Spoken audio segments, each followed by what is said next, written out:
We really don't have reason to trust the NFL, and I don't think they mind either way. At the end of the day, they're going to do what they have to do to make their money and to make as much money as they can for the owners.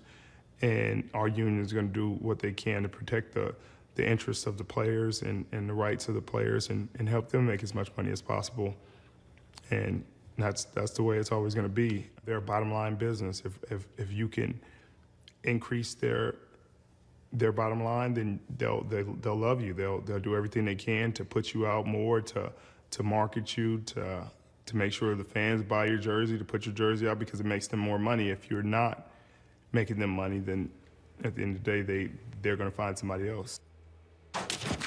That was Richard Sherman on the Players Tribune blasting the NFL for their relationship with the players. Will, I want to start with you here. What was your reaction to Sherman's comments? You know, well, I'll tell you my reaction, first of all, was that it was so. I mean, what's your point, Richard? That you didn't just describe the NFL, you described the world. You described business in general. Let me do this, and this is not throat clearing. I think this is worth saying. I genuinely find Richard Sherman a very interesting person. He says unpredictable things. He says things that you wouldn't expect, as though a talking points list was given to him. He seems to be independently thinking, and therefore I want to listen to him, and I respect what he has to say. And then the ultimate sign of respect in my mind is not blind agreement, but pointing out where you're wrong. And as I've said several times on the show, in that way, he reminds me of Stephen A. Stephen A. will be unpredictable, say what he thinks, isn't beholden to any particular expectation of him. And the sign of respect to give someone in that scenario is to then tell them where they're wrong. And that's what I would say with Richard Sherman, is you're just being a little naive. I mean, or you're being childish and bellyaching. I mean, the world works by incentive. The world works by people getting value out of each other, and that's specifically what the business world is. It is about the bottom line. Show me the business that's not. Is it NPR? Is that where we're going to go? Should the NFL run like public radio? Business is about making money. So what? The NFL is. And yes, every business, including ESPN, the NFL, and the corner store with their employees, will use you up and replace you when there's somebody better and cheaper. But that's not... That's the world. Don't complain about it. If Richard Sherman's just recognizing it, right, fine, that's great. But I don't think he's just recognizing it, Max. I think he's lamenting it. He's painting the NFL as a villain, which is a very popular and easy thing to do these days. Look, I agree. We're not breaking new ground here. He's stating the obvious. But there's a difference between the NFL and, say, the NBA, because tackle football is dangerous, and therefore it's not like a Marxist argument where it's like all work is exploitation. No, some work is more exploitative than others. I work in the boxing industry. I recognize fans and networks are essentially exploiting boxers. That's essentially what's going on. It doesn't make it, it's a guilty pleasure, fine, whatever. Am I a hypocrite? Whatever. I like watching boxing, nevertheless, and I'm a consumer of it and an advocate for it.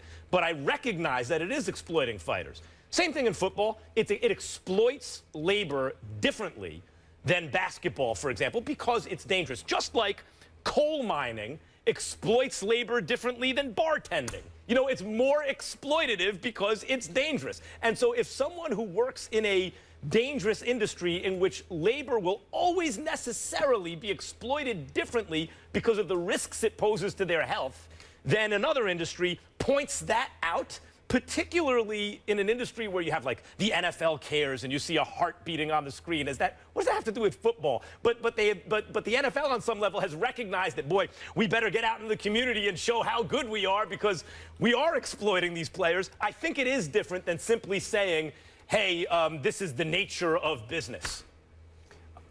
I want to let Stephen A. in, but I've got a rebuttal. You want to jump in? Go ahead. My rebuttal is this. It's the definition of exploiting someone is not the level of danger in their employment. This football, just like coal mining, is a matter of choice. The people that go into that industry have a choice to go into that industry. They do so voluntarily. And it's a little bit hard to stomach that it's this awful exploitative business that, oh, by the way, you're getting paid millions to do.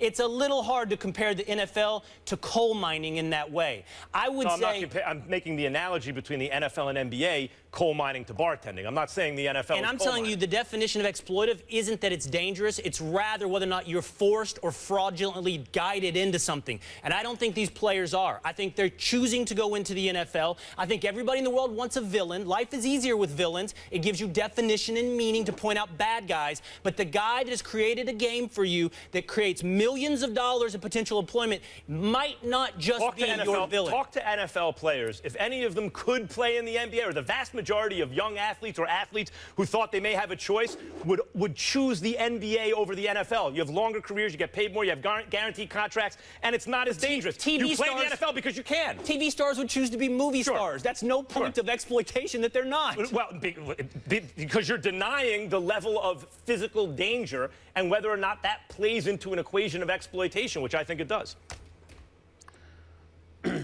Will, I appreciate your point of view. I understand it, and I feel the same way about a lot of things that you say. And there's nothing but respect, you know, in terms of disagreeing with you. I like that. It doesn't bother me at all. I get upset when people get on folks like yourself and others just because you have a different perspective. That's nonsense. And I totally agree with your assessment, how you classified me. But let me be very, very clear. I think in this particular situation, you're missing the boat. You are absolutely right with what you say as it pertains to the business of corporate America and how it's a bit exploitative, but so what? Because you know what you're getting into. You're being paid to provide a service, et cetera, et cetera. No matter what line of business you're talking about, corporate America, you're in the business to make money. That's the way that it goes. I think when you see somebody like Richard Sherman stepping up and lamenting the state of affairs that exist as it pertains to player relationships with the NFL, it primarily involves the hypocrisy, because you can be about the business of making money without being a hypocrite. If somebody makes you money by being a professional and taking care of their end of the bargain and you're profiting off of it, that should be that. But on far too many occasions, particularly with the NFL, even more so than the traditional corporate America entity, the fact remains is that they don't stop there. Professional sports don't tend to stop there. They've now asked athletes to be more than just marquee athletes who are marketable and thus can assist in them buffering their wallets and padding their wallets and making more money. Now they're asking them to essentially be role models and parents and help parenting kids and help us raise these kids, not just to conduct yourself in a certain fashion, but do so in a manner that we are receptive to, because we define whether or not we like it or not. You might have people that are against Colin Kaepernick, for example, Will. It's not stopping the NFL from making money. It's not stopping the NFL product from being supported. You might have guys that may not know how to act, might get themselves in trouble with the law or whatever the case may be. But then they'll go to court, the case will be resolved or whatever the case may be. But then they turn around and you're lamenting those state of affairs. Of course, I'm not talking about anything extreme like domestic violence and murder and stuff like that. But I'm saying every little thing these guys do, they're under a microscope. And even though it doesn't negatively influence the bottom line, you're still riding them because you want to approve of every little thing they do. And it ain't just about how they play and how well they market themselves. You then want to dictate other facets of their life and how they disseminate a particular image or perception about themselves. You want to have control in manipulating all of those things. So when you do that, but then you engage in hypocrisy in the minds of those players you are exploiting, you now have raised their ire and their angst against you because they're looking at you and saying, when does it stop? You don't say that about everybody in corporate America, not every entity in corporate America. But at times, players have been able to say that about the NFL, and that's where the problem lies. You know, I'll just make this final point, guys. Is the NFL somehow has become the boogeyman of everything. And I don't know why. Maybe it's the concussion issue. Maybe I think it has to do with football's dominance in America sports. I think that its inherently masculine and violent nature has somehow managed to become the embodiment of evil. You're going to look up one day as you keep calling football bad. You're going to look up one day and keep calling it evil, and you're going to see the ratings go down. And you're going to see the NFL suffer. By the way, ratings aren't going so good right now. Yeah. And then we're going to have a world where football might not be so good. Do you want that world? Does Richard Sherman want that world? I'd say football right now isn't the villain you want it to be. It's not football, it's the NFL because it's this monolith in It's hard to American separate. culture. And so you're absolutely right. It That takes doesn't shots stop. out of proportion to what it deserves.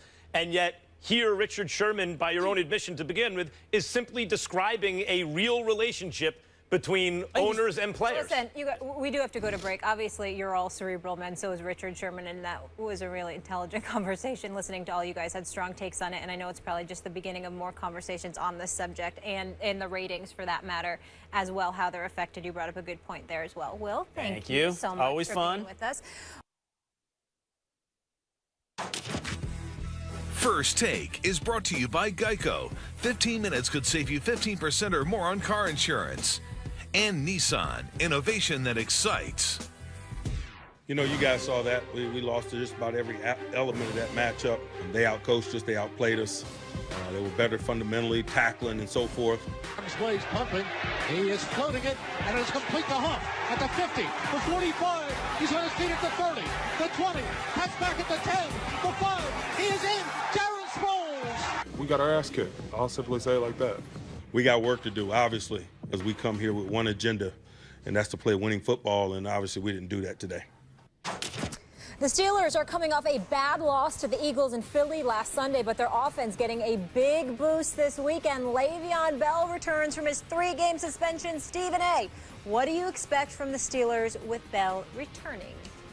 Well, first of all, I expect the running game to return. D'Angelo Williams has struggled at least the last couple of weeks or so because he is 33 years of age and he's had to carry a hefty workload. But I expect the Steelers defense to look a little bit better. Alex Smith doesn't make a lot of mistakes, but he's not a game changer per se, even though he has the potential to do a lot of different things. In the end, what it comes down to is that the Steelers were an absolute embarrassment last week. I was incredibly ashamed of what I saw against the Philadelphia Eagles. They should have been ashamed of themselves. And they should come out ready to play football this week because, as far as I'm concerned, they've had 2 weeks off because they certainly didn't show up last week. It was just a disgraceful performance, maybe the worst performance I ever saw by this team in the Mike Tomlin era. I think they know it. I think everybody else knows it, and we'll see what happens. Marcus Peters is no joke for Kansas City. Antonio Brown and others should have their work cut out for them. Marcus Wheaton doesn't need to be dropping 3 passes like he did before. He needs to do better and help out Antonio Brown. We'll see what happens, but Le'Veon Bell is definitely going to be an upgrade, if for no other reason, not just because he's gifted, but because he brings fresh legs, per se, to the equation, and they desperately need that from the running back spot, as well as catching passes out of the backfield. I think it helps, and I think as a result, the Steelers win this game. Chiefs are just a good team, and I love this game, and it's tempting to take them against the Steelers the way the Steelers looked last week, and given what the Chiefs bring to the table. However, I think, Stephen A., as you pointed out, they were humiliated, the Steelers were. Yes, at Philly, but still in an all-Pennsylvania rivalry-type game, they were humiliated. They're coming home. They have the best running back in the game, and apologies to Adrian Peterson, even before his weak numbers so far this year, if you want to blame the Minnesota offensive line. But when Le'Veon Bell over the last several seasons has been on the field, I can't believe anyone would argue another running back over him. He is clearly the best running back in the game, all-around running back in the game. You're getting that guy back after you've been humiliated in a rivalry game, a high-profile game because the quality of your opponent. I love this matchup. I think the Steelers win in an overtime-type game. It goes down to the wire, maybe overtime, and I think the Steelers pull it out. I think Le'Veon Bell is a big boost for them. Well, I hope he is, because he needs to be. He's got a lot of making up to do, because remember, even though he's coming back, it's not like he was coming back from injury. He got injured last year, missed the second half of the season because of it. He always seems to get injured against Cincinnati because of their low blows, the low blows that they throw in his direction in some fashion. But in this particular game, he's been out for the first 3 games of the season because he was suspended, weed issues and beyond. So he's got some making up to do. He's got to be dependable. He's got to be somebody that the Steelers can rely upon, because a legitimate argument could be made is that the Steelers have underachieved in the years that he's been there, because this wasn't the first time he's been suspended. So he's got to step up to the plate and do everything that he can to make amends. And he clearly has the talent to do so, and I think he'll put it off. Their defense has got to get a lot better. Last year it's like, well, if they have a bend but don't break defense and they can stay healthy on offense, maybe they could go all the way. It didn't happen. They couldn't stay healthy on offense. Still really good. And the defense wasn't enough to overcome that. This year, they showed improvement early against the run, and you had reason to believe, boy, this Pittsburgh defense is coming around, and then it was nowhere to be seen against Philadelphia last week. So that's the big if there is, does the Steelers' defense show up against the Chiefs? Assuming it's a bend but don't break style defense, I think they can win this game. After last weekend, they're certainly going to be focused, and we know Le'Veon Bell have fresh legs. But I want to get to another subject. We asked you guys earlier in the show if you are buying Dez Bryant's excuse. Max and I were buying it. The results are in. America is with Stephen A. 69% say no, not buying Dez's excuse. Stephen A., your thoughts? Well, like I said, I'm not judging him harshly or whatever. My reason for not buying it is that it's still unacceptable. It's only acceptable in the world of Jason Garrett because even though you might say something to reprimand him, at the end of the day, you ain't going to really do anything because no one has any reason to fear Jason Garrett because they consider him a puppet for Jerry Jones. That's really what this comes down to, and they need a firm hand at the head coaching position. It's not an issue of me buying the excuse. It's an immature decision he made. It's a bad decision. He should make better decisions. But does it reflect the right stuff about Dez Bryant? Is that the kind of guy you want on your squad? I think the answer is yes. He'll do anything, including avoiding MRIs, whatever, to stay on the field for his teammates and his team. You want that guy. And that's also where I agreed with you, not the actual buying it part, but what you just explained.